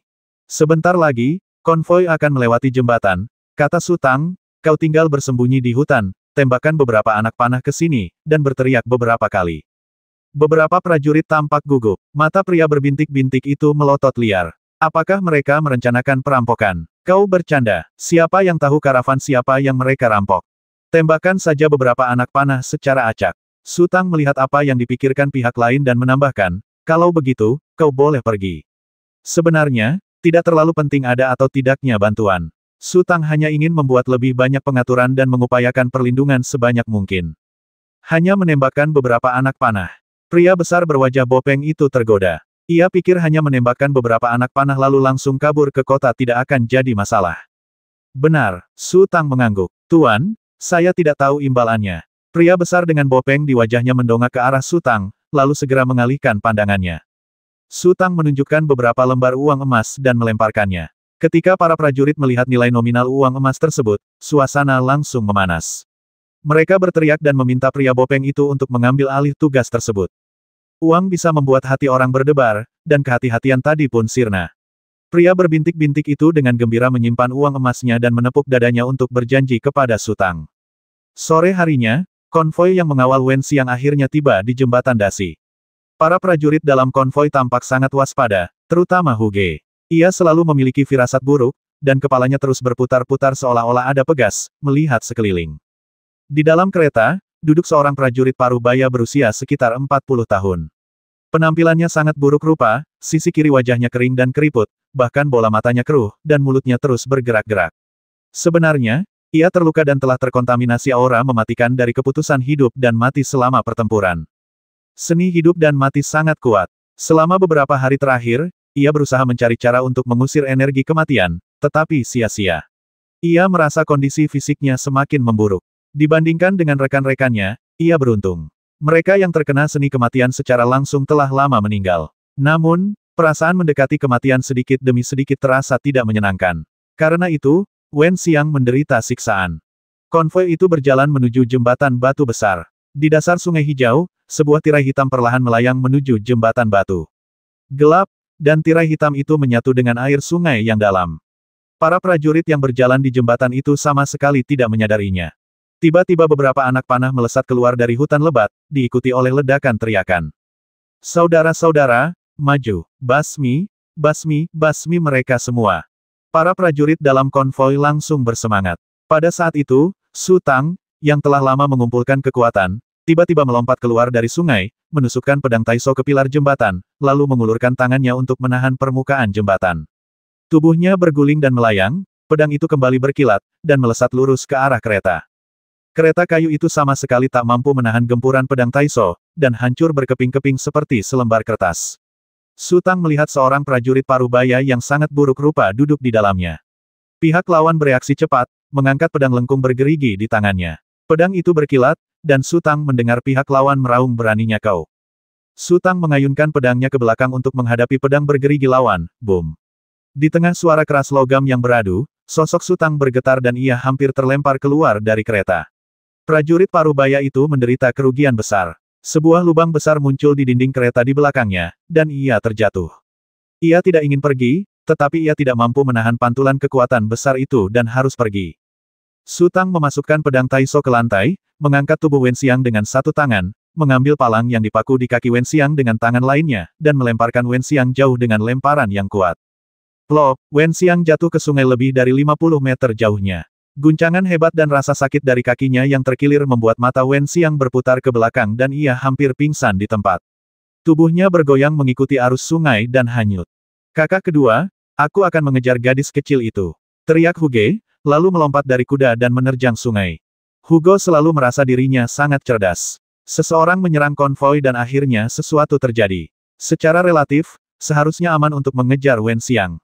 Tubuh Hugo melayang di udara ketika ia tiba-tiba merasakan sesuatu dan berbalik menatap jembatan batu. Pada saat itu, jeritan melengking tiba-tiba terdengar di antara langit dan bumi. Hu Ge merasa ngeri dan mengayunkan pedangnya mati-matian untuk mencoba melindungi tubuhnya. Su Tang mengejar sepanjang jalan, selalu mengendalikan emosinya. Akhirnya, tibalah saatnya untuk mencobanya. Ia menembakkan panah-panah ini dengan marah, dan kekuatannya jauh lebih dahsyat dari biasanya. Pedang panjang di tangan Hu Ge hancur oleh anak panah itu, kemudian tubuhnya hancur berkeping-keping, darah dan daging yang berceceran jatuh ke sungai bagaikan tetesan air hujan. Basmi dia dulu. Prajurit yang berjalan bersama Hu Ge adalah pemimpinnya. Ia meraung, mencabut garpu penjelajah laut raksasa sepanjang beberapa meter dari truk dengan tangannya, melompat ke udara, dan menyerbu ke arah Su Tang sambil meraung. Pada saat ini, kilatan cahaya pisau merobek lantai kereta, dari bawah ke atas, dan berguling ke arah tubuh Su Tang. 3 prajurit di dekatnya mengelilinginya sambil meraung. Pada saat ini, Su Tang memiliki kesempatan untuk melompat ke sungai dan melarikan diri, tetapi dia ingin membasmi semua orang, jadi dia harus menunda waktu bagi para tetua keluarga Hu untuk mendapatkan berita. Su Tang berteriak pelan, dan jubahnya yang berkibar-kibar tiba-tiba menyebar ke segala arah, seperti awan gelap yang mengembang dengan cepat. Di dasar kereta, prajurit jelek itu tiba-tiba menyadari bahwa ia tidak dapat melihat apapun, dan sekelilingnya menjadi gelap gulita. Ia segera menarik kembali pedang bergeriginya, dan mengerahkan seluruh kemampuan bertarungnya. Cahaya pisau itu berkelebat ke kiri dan ke kanan, berputar cepat di sekeliling tubuhnya. Roda kereta dan kereta di atasnya, apapun yang bersendewa dengan cahaya pisau itu akan hancur dalam sekejap. Bukan hanya dia, prajurit yang melompat ke udara juga jatuh dengan cepat, dan garpu penjelajah laut raksasa di tangannya memancarkan cahaya dingin untuk melindungi titik-titik vitalnya. Ini pertama kalinya mereka menghadapi situasi seperti ini. Kegelapan menyelimuti mereka dan musuh telah menghilang, bersembunyi di kegelapan tak berujung. Hal pertama yang harus mereka lakukan saat ini tentu saja melindungi diri. Tidak ada gunanya menyerang secara acak. Sayangnya, mereka tidak dapat melindungi apapun, dan Su Tang tidak dapat melepaskan kesempatan itu. Su Tang mengangkat pedangnya dan menebasnya sekuat tenaga. Boom! Pedang Taiso dan pedang bergerigi itu kembali berbenturan keras. Sang prajurit menjerit kesakitan dan tak mampu lagi memegang pedang bergerigi itu. Pedang itu terlepas dari tangannya dan jatuh jauh ke dalam sungai.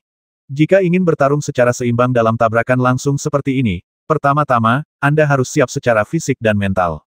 Ia hanya mengayunkan pedang bergeriginya secara acak, dan ketika ia merasakan kekuatan besar datang, sudah terlambat untuk melawan. Pedang di tangan Su Tang berkelebat dan menebas secara diagonal. Prajurit itu masih tidak bisa melihat apa-apa dan hanya bisa mengangkat tangannya dengan bingung untuk menangkis serangan di depannya. Pedang Su Tang memotong lengan dan leher prajurit itu. Su Tang melompat dan bergegas menuju prajurit yang memegang garpu penjelajah laut raksasa. Persepsinya meliputi seluruh tempat itu. Hanya 2 prajurit ini yang bisa menjadi ancaman baginya, dan yang lainnya hanyalah antek-anteknya. Prajurit itu tampaknya merasakan sesuatu dan tiba-tiba mengangkat garpu penjelajah laut raksasa itu dan menusukkannya ke arah Su Tang.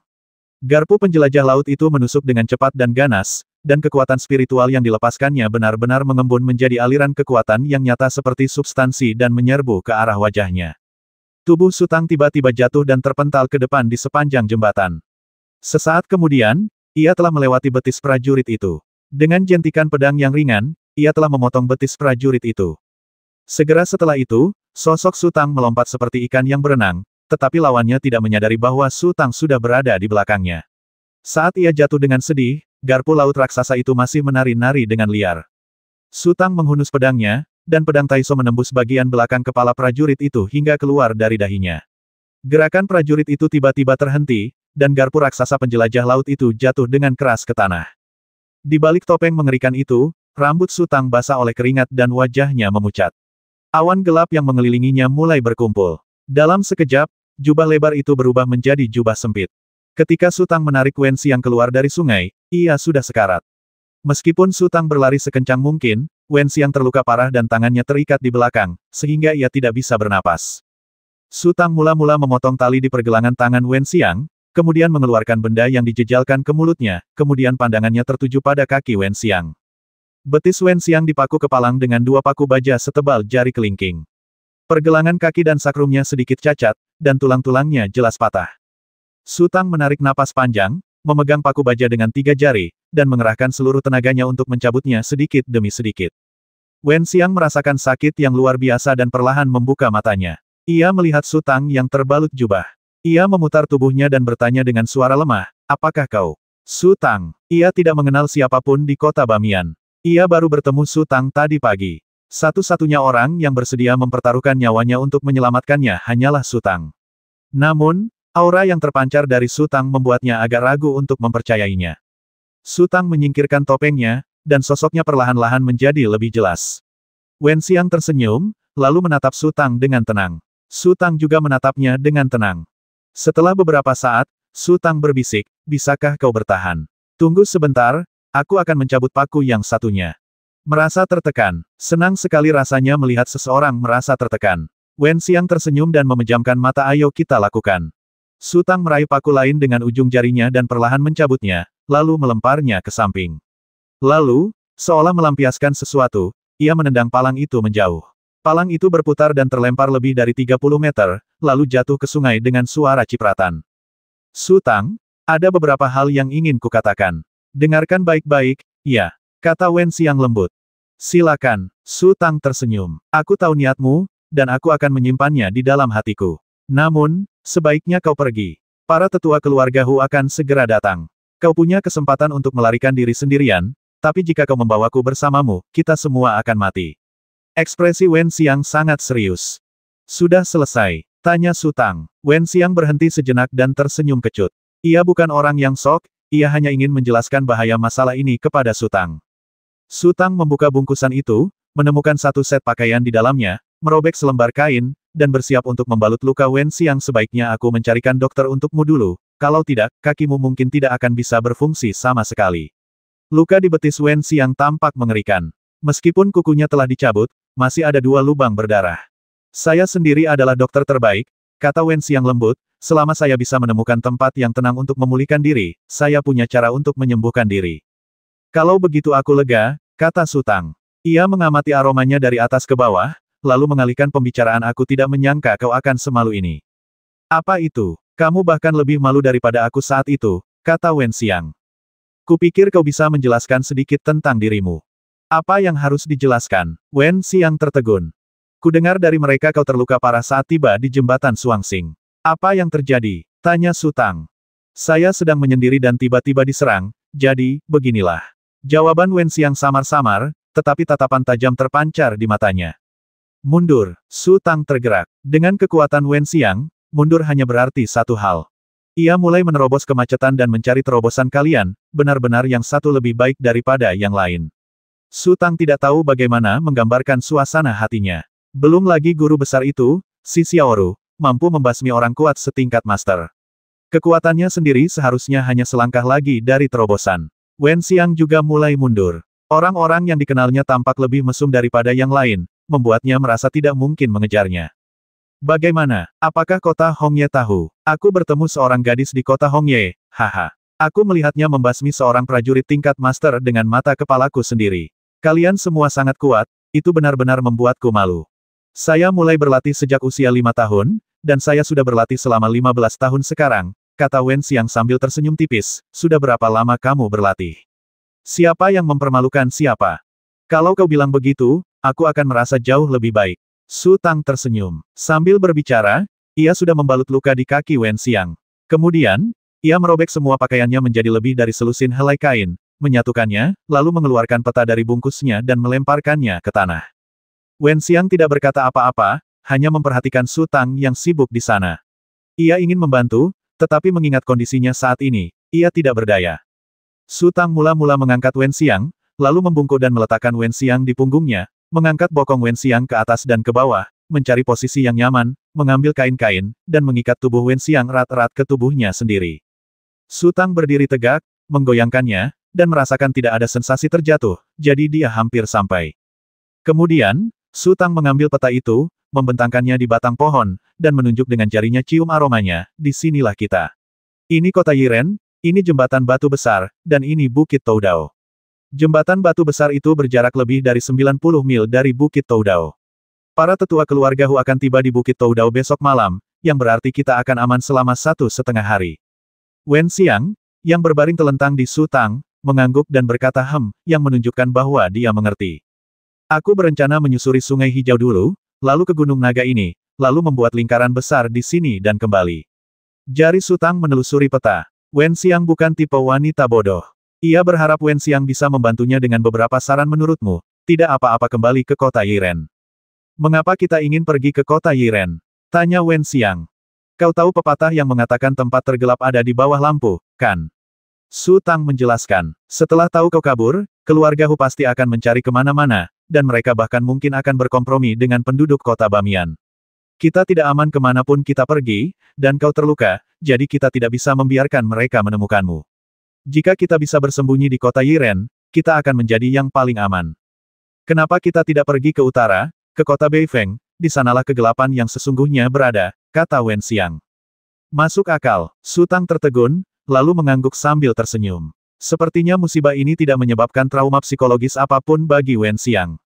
Keberanian Wen Xiang untuk pergi langsung ke kota Beifeng membuktikan bahwa Wen Xiang masih penuh keberanian. Tidak masalah apakah kita ketahuan atau tidak ketika kita pergi ke Longshan dari sini, tapi begitu kita pergi ke utara, kita tidak boleh membiarkan siapapun melihatku, kata Wen Xiang. Aku tahu, tidak ada jalan dari sini ke Longshan. Hanya pegunungan terpencil dan perbukitan terpencil. Kita tidak akan bertemu siapapun. Su Tang berkata, Longshan adalah jalan penting yang dilalui banyak karavan. Kita bisa beli kereta kuda saja. Hati-hati, Wen Xiang berkata lembut, siapa identitasmu di kota Bamiyan? Apa mereka akan mencurigaimu? Tidak, Su Tang menggelengkan kepalanya dan berkata, hanya ada satu jalan menuju Longshan. Ke utara, kita menuju kota Beifeng, dan ke selatan, kita menuju kota Hongye. Sebenarnya, kalaupun orang-orang mencurigai kita, itu tidak masalah. Mereka yang ke utara sudah sampai di kota Beifeng, dan mereka yang ke selatan juga sudah masuk kota Hongye. Saat keluarga Hu tahu kita sudah berbalik arah, itu akan terjadi setidaknya 20 hari kemudian. Jangan takut pada 10.000 orang, takutlah pada satu orang saja, kata Wen Xiang. Perbedaan waktu ini persis seperti yang kuinginkan, kata Su Tang. Wen Xiang, kalau kita cari tempat yang tenang untuk memulihkan diri, berapa lama waktu yang kamu butuhkan untuk pulih? Setidaknya 1 bulan, jawab Wen Xiang. Sudah lama, Su Tang mengerutkan kening. Bisakah kau menggerakkan tanganmu? Buka bungkusan itu. Bungkusan itu tergantung di sisi leher Wen Xiang. Tidak, tanganku juga terluka. Wen Xiang menggelengkan kepalanya, tangannya terkulai lemas di dada Su Tang.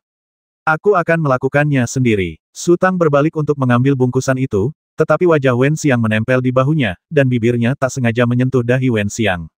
Su Tang tertegun sejenak, lalu tersenyum malu, merogoh bungkusan itu, mengeluarkan sebuah kotak, dan membukanya dengan ini. Berapa lama waktu yang kau butuhkan untuk pulih? Ini, pil pengumpul 5 bunga, banyak sekali. Wen Xiang terkejut. Pil pengumpul 5 bunga tidak terlalu berguna untuk menyembuhkan luka, tapi sangat berguna bagiku. Jika aku bisa meminumnya dengan bebas, aku akan pulih sepenuhnya dalam setengah bulan. Wen Xiang berkata perlahan, selama aku bisa pulih, bahkan jika aku bertemu seorang Grandmaster, aku akan mampu bertarung. Su Tang mengeluarkan pil Wuhua Juding dan menyerahkannya ke mulut Wen Xiang. Makan sekarang, tanya Wen Xiang, kita akan segera berangkat. Kita tidak punya waktu untuk menyesuaikan energi internal kita. Khasiat obatnya akan terbuang sia-sia. Makan saja, kata Su Tang sambil tersenyum. Aku lupa bilang, aku sekarang kaya. Selama uang bisa menyelesaikan masalah, itu bukan masalah. Lihatlah wajahmu yang sombong itu. Wen Xiang mendesah pelan, lalu menelan pil Wuhua Juding dengan mulutnya sendiri, lalu berkata dengan samar, asalkan kita bisa sampai ke Yizipo di kota Beifeng dengan selamat, semuanya akan baik-baik saja. Aku punya tempat persembunyian di sana. Apakah Anda pernah ke kota Beifeng sebelumnya? Tidak, aku bukan satu-satunya sisa kuil pembasmi dewa. Kuil itu milik seorang teman. Bagaimana dengan temanmu itu? Di mana dia sekarang? Dia, mati dalam pertempuran. Wen Xiang bilang kamu. Kau diserang saat sedang menyendiri. Apa kau dikhianati? Su Tang menyadari sesuatu. Saya telah menemukan bahwa banyak hal tidak dapat lolos dari ujian waktu, kata Wen Xiang sambil tersenyum kecut, terutama hati manusia. Su Tang berhenti berbicara dan melangkah menuju kuda yang diikat di hutan. Wen Xiang bersandar di bahu Su Tang dan tiba-tiba bergumam, Su Tang. Ada apa? Bukan apa-apa, aku hanya ingin memanggil namamu, kata Wen Xiang lembut. Tadi, saat ia sedang mendiskusikan langkah-langkah penanggulangan dengan Su Tang, ia masih mampu menjaga ketenangannya. Rasa sakit dan siksaan tak mampu mengalahkannya. Namun kini, ia menekan tubuhnya ke tubuh Su Tang, merasakan suhu tubuh Su Tang, dan otot-ototnya yang kuat dan kekar. Semua penderitaan yang dialaminya seakan mencair oleh sesuatu yang tak terjelaskan. Setelah bergegas sepanjang perjalanan, mereka akhirnya tiba di Longshan sebelum fajar.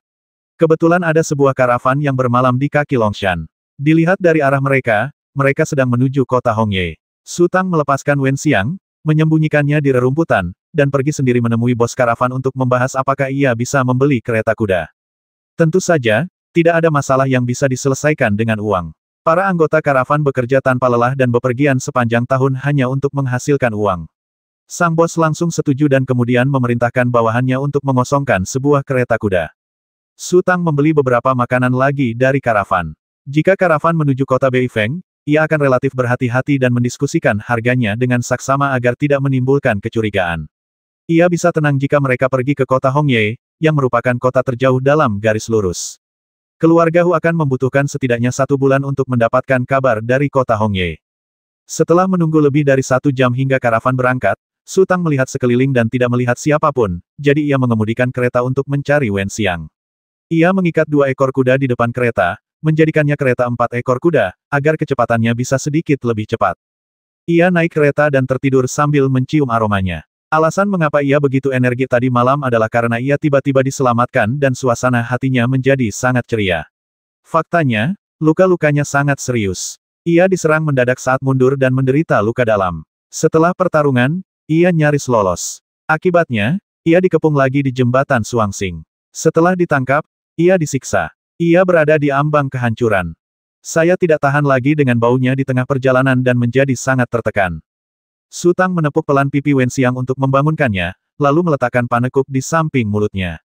Wen Xiang menggelengkan kepalanya dan berkata dengan suara lemah, "Aku tidak bisa makan. Beri aku air minum, lalu beri aku hua. Pil juding." Su Tang buru-buru meraih kantung air, menyangga kepala Wen Xiang, memberinya beberapa teguk air, lalu mengeluarkan pil hua juding dan memasukkannya ke dalam mulut Wen Xiang. Setelah meminum pil hua juding, Wen Xiang tertidur lelap lagi. Su Tang makan beberapa suap dengan tergesa-gesa, turun dari kereta, dan mengemudikan kereta ke arah utara. Su Tang baru menghentikan kereta ketika bulan berada di puncak gunung. Ia tidak tahu sudah berapa mil ia berlari. Ia tidak berani bertanya sembarangan. Setiap kali ia bertemu seseorang, ia akan meninggalkan informasinya. Setelah memarkir kereta di tengah hutan lebat, Su Tang menghela napas lega. Ia bukanlah manusia besi dan benar-benar kelelahan. Saat aku memasuki kereta, aku mendapati Wen Xiang telah terbangun dan menatap kosong ke atas, tidak tahu apa yang sedang dipikirkannya. Su Tang menatap wajah Wen Xiang dan berkata dengan gembira, "Kamu terlihat jauh lebih baik daripada pagi ini." "Su Tang, ada sesuatu yang ingin kukatakan padamu." Tatapan Wen Xiang tertuju pada Su Tang. "Kita mulai lagi." Su Tang merasa tak berdaya. "Kali ini aku berbicara tentang masalah besar," kata Wen Xiang serius. "Baiklah, silakan bicara. Aku mendengarkan." Su Tang duduk di depan Wen Xiang. "Aku sedang berlatih teknik hidup dan mati, salah satu dari 5 teknik suci yang diakui di seluruh benua. Haha, sekarang tidak ada yang mengenaliku karena hanya aku yang mengetahuinya." Wen Xiang berkata lembut, "Sekarang, aku akan mengajarkanmu rumusnya. Dengarkan baik-baik. Mengapa kamu ingin mengajariku?" Su Tang mengerutkan kening. "Aku khawatir jika terjadi sesuatu yang tidak terduga, aku tidak bisa membiarkan keputusan hidup dan mati itu hilang, apapun yang terjadi," kata Wen Xiang. "Kau," Su Tang menggelengkan kepalanya, "kalau kau kecelakaan, aku pasti sudah lama mengalaminya." Wen Xiang, tidurlah lebih awal. Setelah berkata begitu, Su Tang perlahan berbaring. "Su Tang," kata Wen Xiang cemas. "Kalau kamu bisa hidup dan sehat kembali, kamu bisa mengajariku nanti. Aku mungkin masih tertarik belajar. Tapi sekarang, lupakan saja," kata Su Tang. Wen Xiang berhenti bicara dan menatap Su Tang cukup lama. Keputusan hidup dan mati sangat mendominasi dan pernah menjadi salah satu dari 5 sihir agung. Ada banyak orang yang rela membayar berapapun demi menguasai rahasia keputusan hidup dan mati. Namun, ia bersedia mengajarkannya kepada Su Tang, tetapi Su Tang tidak mau menerimanya. Tidak ada yang lebih aneh dan tak terduga di dunia ini selain ini. Setelah beberapa lama, melihat Su Tang benar-benar akan tertidur, Wen Xiang tersenyum pahit. "Su Tang, bisakah kau membawaku keluar?"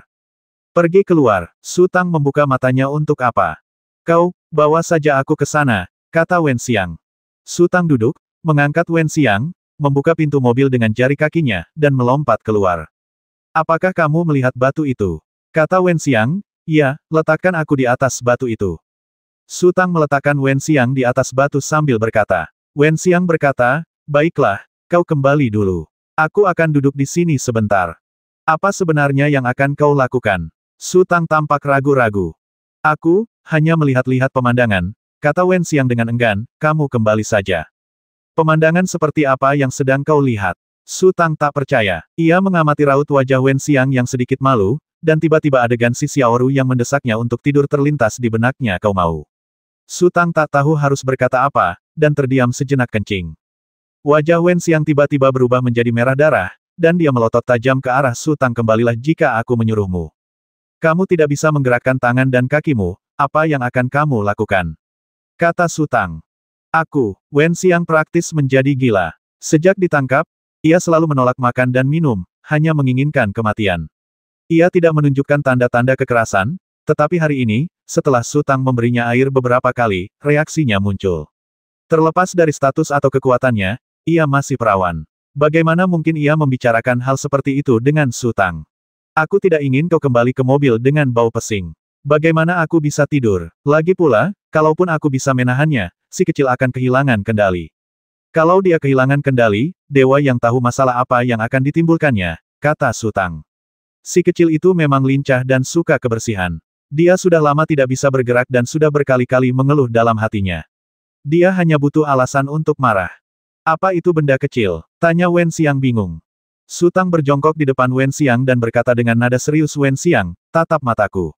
Apakah aku pria yang baik, murni, dan jujur? Menyerah saja, Tuan Su. Wen Xiang tertawa, tetapi dia bisa tertawa karena dia tidak tahu apa yang akan dilakukan Su Tang. Kita semua anak dunia, jadi kita harus efisien dalam melakukan segala sesuatunya, kan? Kata Su Tang sambil meletakkan tangannya di bawah ketiak Wen Xiang dan membantu Wen Xiang berdiri. Kemudian, ia memeluk Wen Xiang di depannya, membebaskan satu tangannya untuk membuka ikatan rok kasa Wen Xiang. Sesaat kemudian, Su Tang menariknya pelan, dan rok kasa serta pakaian dalam Wen Xiang pun ikut tersingkap.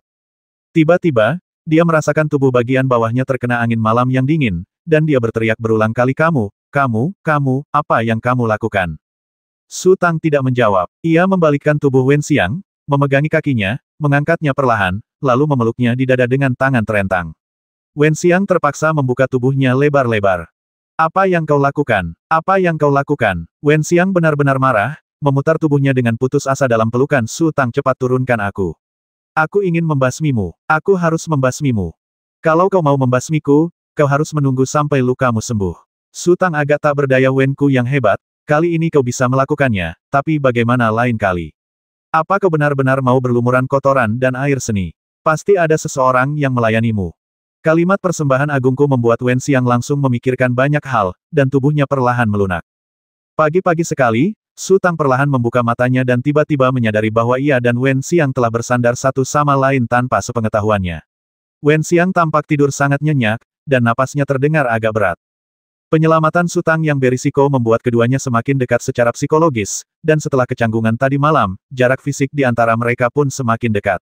Jika Wen Xiang masih ragu, kemungkinan besar ia akan terbangun jika mereka bersendewa saat tidur, dan ia tidak akan bisa tidur nyenyak. Su Tang duduk, meregangkan badan sedikit, lalu melompat keluar dari kereta. Ia harus makan sesuatu sebelum melanjutkan perjalanan, jadi ia harus bersiap-siap. Begitu Su Tang turun dari kereta, Wen Xiang membuka matanya. Tatapannya agak bermusuhan, dan ia menatap punggung Su Tang dengan tajam. Ketika punggung Su Tang menghilang, ia mendesah pelan. Ancaman dari keluarga Hu tampaknya sudah tidak penting lagi. Yang bisa ia pikirkan hanyalah bagaimana menjalani hidupnya di masa depan. Detik berikutnya, raut wajah Wen Xiang tiba-tiba berubah gugup. Ia menatap kosong ke tempat Su Tang tidur tadi malam. Di sana, seorang pria kecil seukuran ibu jari sedang tidur nyenyak telentang. Su Tang mengikat kuda-kuda di luar dan menepuk-nepuk perut mereka satu persatu untuk memastikan mereka kenyang. Saat itu, terdengar suara cemas dari kereta, mencium aroma Su Tang, cepatlah, cepatlah. Apa yang terjadi? Su Tang membuka pintu dan melompat masuk. Wen Xiang menatap sosok kecil yang sedang tidur itu. Melihat Su Tang kembali, ia menghela napas lega dan berkata dengan cemas, cepat, tangkap dia. Jangan terlalu kuat, kau akan melukainya, bersikaplah lembut. Su Tang menatap gadis kecil itu dan hendak berbicara ketika ia terbangun oleh tangisan Wen Xiang. Ia duduk, menggosok matanya, dan bergumam, otang pembawa sial. Sejujurnya, gadis kecil itu sama sekali tidak memiliki perasaan baik terhadap Wen Xiang. Gara-gara wanita inilah Su Tang tidak membiarkannya makan, minum, bercerita, atau bermain dengannya, dan memaksanya bersembunyi.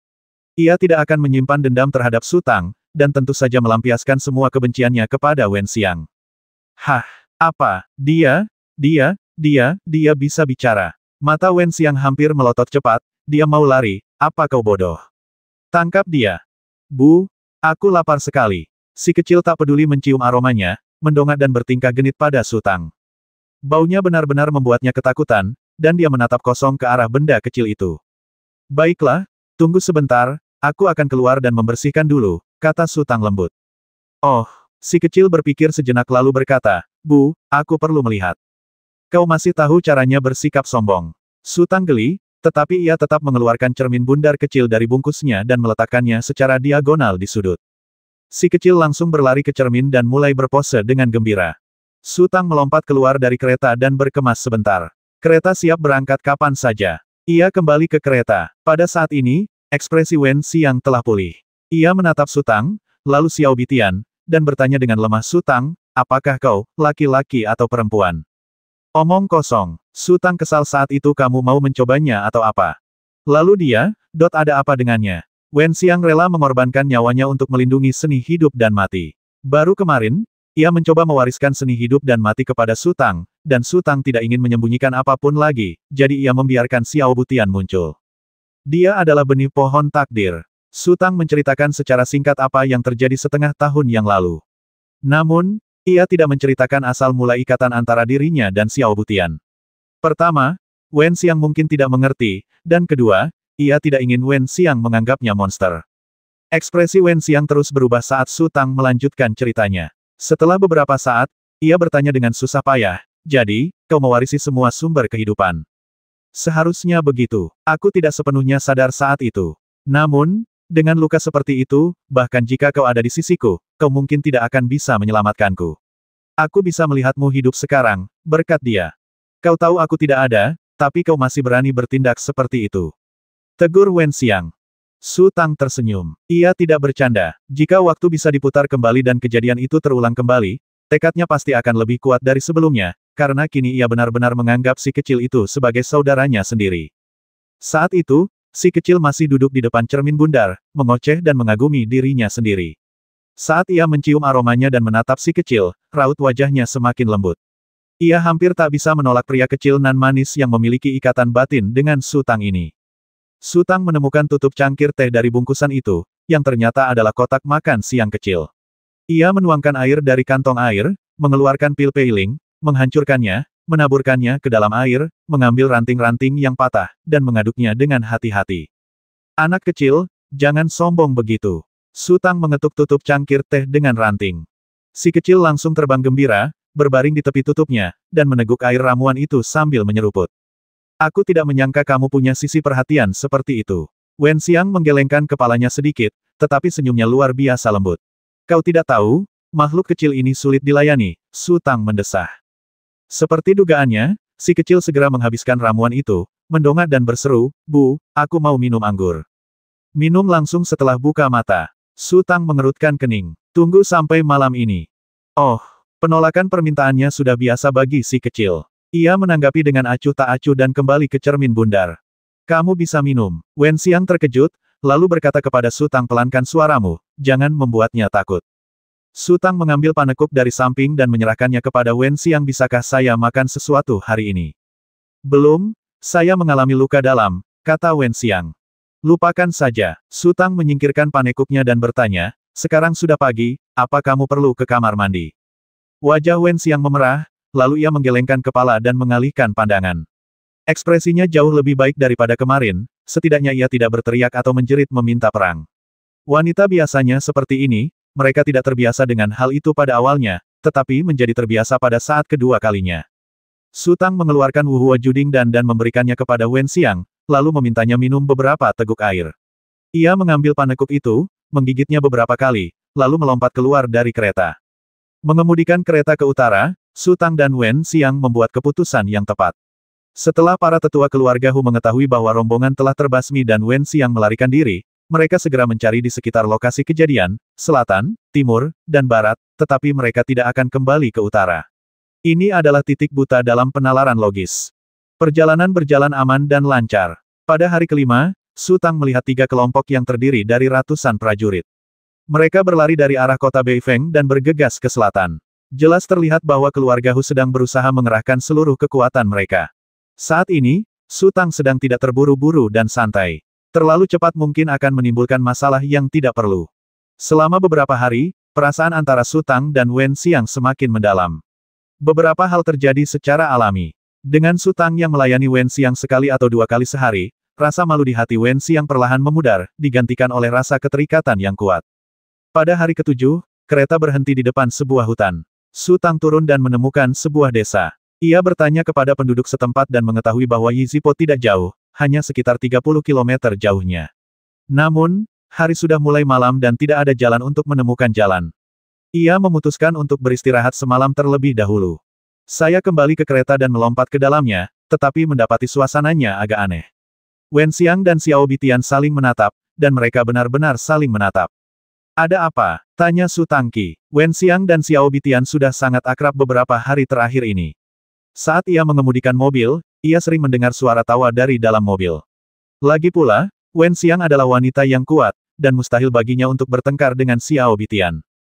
Mama, baunya busuk banget. Si kecil langsung mengeluh, lalu melompat ke Wen Xiang kalau Mama nggak percaya, cium aja ini dan ini. Si kecil, aroma harum itu membuat alisnya berdiri, tetapi lengannya hanya bisa bergerak dengan susah payah dan jari-jarinya masih sangat kaku. Kalau tidak, dia pasti akan meraih si kecil dan melemparkannya jauh-jauh. Baiklah, Su Tang menahan tawanya, aku akan mengambil air. Sepertinya Wen Xiang sudah hampir 10 hari tidak mandi, jadi baunya masih wajar. Apa yang kau lakukan mengambil air? Wen Xiang cemas, aku tidak mau. Su Tang, kembalilah. Su Tang melompat keluar dari kereta, dan ketika ia menyelinap kembali ke desa, hari sudah sangat larut. Ia secara acak menemukan sebuah rumah, mencuri tong kayu, menemukan sebuah sumur, dan mengambil seember air. Setelah kembali ke hutan, mereka membawa ember itu ke dalam kereta. Ember itu penuh air dan tidak ringan. Su Tang meletakkan ember itu di lantai kereta. Kereta bergetar hebat, dan tubuh Wen Xiang juga gemetar. Ia tentu tahu apa arti mandi. Wajah Su Tang selalu serius. Ia tahu ekspresinya agak aneh dan ia pasti tak tahan dengan aromanya. Pertama-tama, ia meraih tangan orang yang mencium aroma itu, mencelupkannya ke dalam air dengan kain, dan menyekanya sedikit demi sedikit.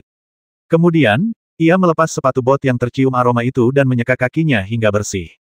Kemudian, Su Tang membalikkan tubuh Wen Xiang dan menyeka punggungnya dengan kain. Tidak ada yang salah dengan hal ini, Wen Xiang bisa menerimanya. Namun, ketika Su Tang membalikkan tubuh Wen Xiang dan melepaskan ikatan celana dalamnya, ia sedikit melawan dan sedikit memutar tubuhnya.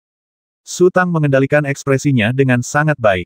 Ia mengangkat pakaian dan celana dalamnya, memasukkan kain basah ke dalamnya, dan menyeka dada dan perut Wen Xiang. Tentu saja, dua payudaranya yang menjulang tinggi juga ikut diseka. Tubuh Wen Xiang gemetar, kepalanya menoleh ke samping, dan wajahnya memerah. Setelah selesai memandikan Wen Xiang, wajahnya memerah seperti akan meneteskan darah. Bahkan, Su Tang sendiri juga sedang tidak enak badan. Tenggorokannya kering dan panas, serta keringat dingin yang mengucur deras. Ia segera merapikan diri dan berbaring. Lagi pula, beberapa hari terakhir ini ia selalu tidur berpelukan dengan Wen Xiang, tetapi malam ini ia sengaja menjauhinya. 90.